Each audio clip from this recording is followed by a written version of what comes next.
is working with the very foundation and the infrastructure of our brain development called primary reflexes. So what primary reflexes are is they're movements that we have at birth that are there in the beginning of birth, when we're born, for protection and survival mostly. And they are actually with us throughout life, but they merge into higher forms of deliberate movement.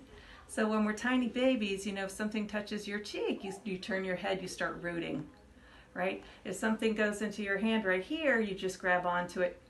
You're not thinking I'll grab onto it. It's just everything is very reflexive, and it helps us to survive until we develop enough of our brain function to where we can start deliberating, deciding if we want to pick something up or we want to put it down or whatever the case might be.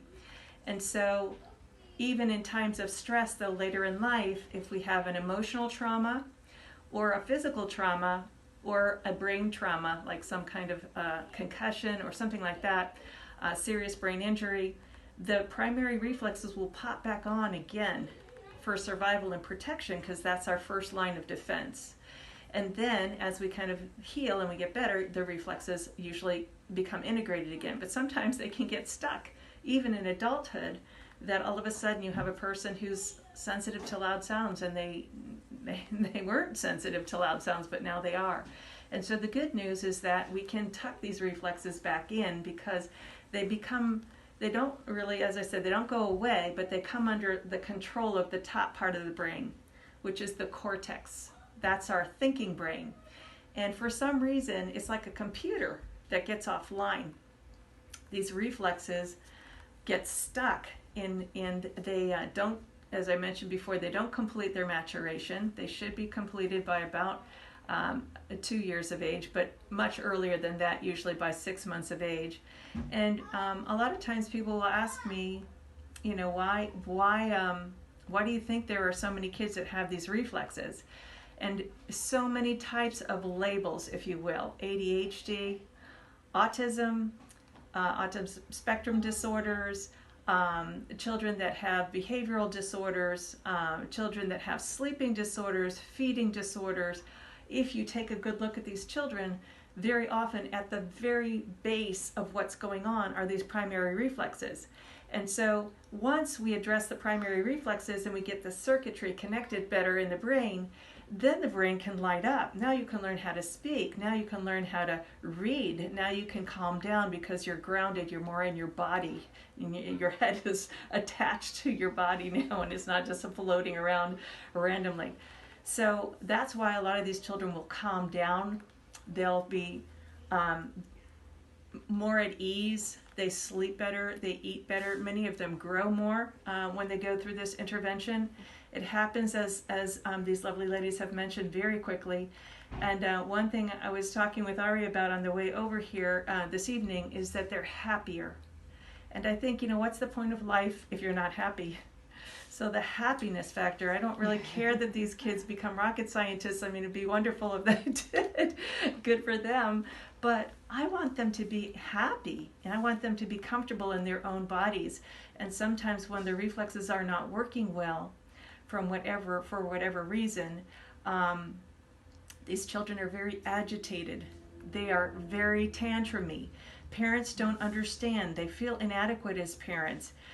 They're wondering why their child is so difficult. They can't go to family functions. Of course, now with COVID, that's another damper on this. And they don't enjoy being around other children. They're just very irritable children. And it's not that hard to bring this together. And the techniques that we do are so non-invasive. They're so gentle. You would look at them and think to yourself, it looks like she's doing massage. It looks like I'm doing massage. And I teach parents how to do these, quote, massages, which again is called MNRI, Mascotova. It's a M-A-S, Mass, Gutova, G-U-T-O-V, like Victor A.